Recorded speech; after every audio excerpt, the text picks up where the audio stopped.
Hi guys, welcome back to part 2 of running Cyberpunk 2077 on the Snapdragon 8 Elite Gen 5 with the newly released Turnip drivers. So as of now, this is the latest driver for the Turnip device, for the Snapdragon 8 Elite Gen 5, sorry I can't get my words out. And yeah, so this one was released 5 hours ago. It's version 16. It's on GitHub on the release page by Steven MXZ. And so I've manually installed this, and I've downloaded it and I've manually installed it on Gamehub Lite because I can't find a way to install it on Gamehub, the normal one, because they don't let you. So what I've done to install it, I'll quickly show you guys the process. So I've downloaded this file manager. I can leave a link to the file manager that I've downloaded in the comments, but this one is the one which it works with. So we click the burger icon here, scroll down, as you can see I've got Eden there, and then I've got Gamehub Lite and Tutu right here. And then from here we're going to click on data, and once we click data we go to files. From files you're going to go to USR. From USR you're going to click home, and once you're on home you're going to click on components, and here you're going to see a list of all of like the drivers which are downloaded for this Antutu. And right in this version, the 8 Elite Gen 5, which is the default driver when you install Gamehub Lite on this device, you're going to click in that folder, and whatever's in this folder by default you're going to delete it. So you're going to select it all and delete every single thing, and then you can just back out. You can go backwards and then go back in it, and when you check it, it should be empty. And once you're going to do that, you're going to go onto the drivers via Z Archiver, the archiver here. You're going to go onto Z Archiver, and you're going to go into your download or wherever you've downloaded it, and you're going to have downloaded the driver like this. So you can see here I've got Turnip Gen 8 version 16 zip. I'm going to press this and I'm going to click extract here, and once it's extracted I'm going to extract the one file which is the file that I'm going to use. Let me just show you quickly. So if I click extract here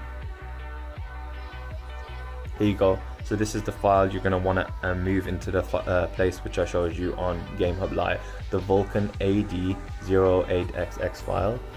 You don't need to sort of deal with this driver, the meta JSON file. So once you copy that file, you're going to go back into files, and then you're just going to copy see, here it is, the file. I've moved it into which folder? The one which I told you, the 8 Elite Gen 5. So now we have I'm going to launch the game with the settings that I've just shown you, and that Turnip driver installed. So let's start the game. And also guys, if you're trying to get the maximum performance, make sure you launch your game through the game space, Redmagic game space. Don't just launch it from the home screen, launch it from the game space, because this is actually like a separate section. This is some software that basically optimizes your performance, so it basically restricts a lot of the background processes, and it makes it so your game performance is much better. As you can see, we've got attempts on the side and FPS counter above, and yeah, here are the compatibility settings. Just again guys, remember this is not the 8 Elite Gen 5 driver, this is actually the version 16 Turnip driver. And translation params are as follows, so, and we've got no checks on. Alrighty, let's launch the game.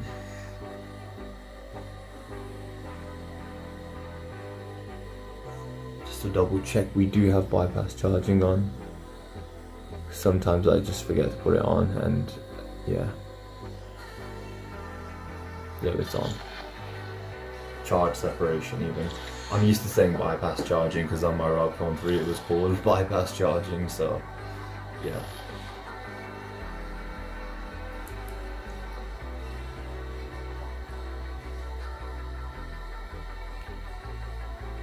So this is a 1080p test, so the resolution is set to 1080p, and I'm going to quickly go through the settings just to show you guys. So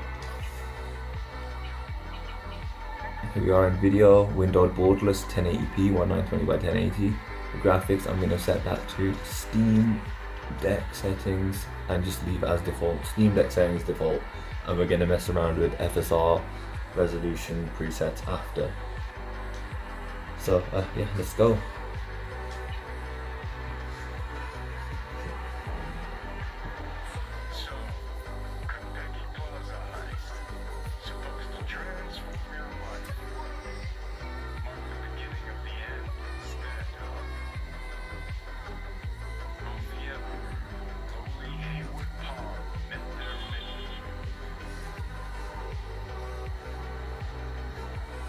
Alright guys, so this is Steam Deck settings, 1080p, I have not changed a thing, so this is running natively, we're at 36 FPS, this is insanely playable, FPS is not stuttering or dropping, as you can see the green line is consistent, yeah, so let's just run around a bit.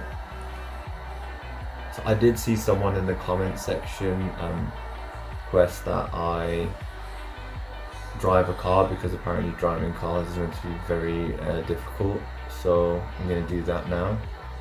I'm going to call my vehicle.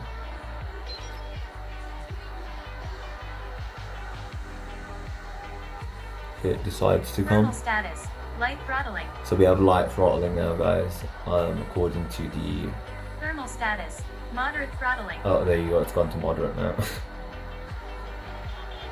Where is my car? Oh wait, I've just ran past it like an imbecile. It's over there. Thermal status, severe throttling.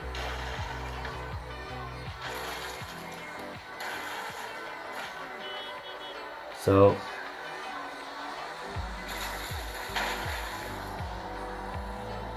his driving, we're at 26 FPS of driving. Remember guys, this is on balance. So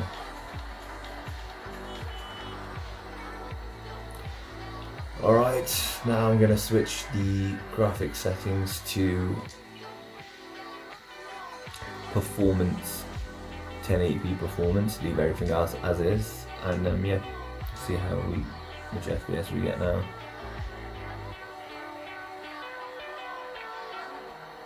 So it's hovering at 29, 30 FPS while driving.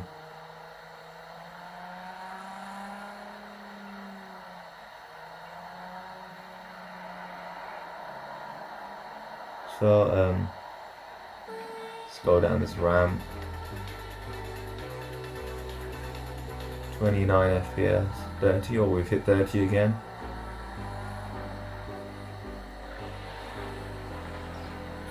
Remember guys, I do want to emphasize this is 1080p.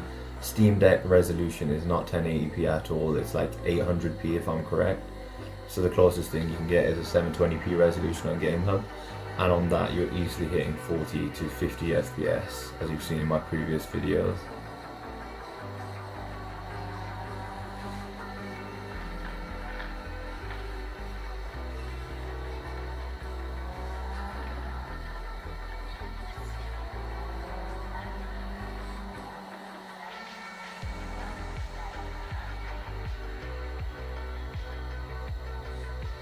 I'm also going to make another video as well of the frame generation APK version of this, so do stay tuned for that, because Redmagic has built into the software frame generation, and there's a way to bypass it with an APK modification, and I've done it before, so I'm going to try doing it to this APK and see how it looks. But then again, it might not be the best, because you do need, like, I think a minimum of 30 FPS solid, so you get some decent results, and preferably 60 so you can get 120. So I know that on Genshin Impact, when you're getting 60 FPS, it uses the frame generation and interpolation and it gives you 120. So the more real frames you have, the better your experience is going to be. But yeah guys, look, my FPS, I'm driving on a big open highway, 28 FPS, no major dips or drops, so the stability is literally there. There's some very good stability.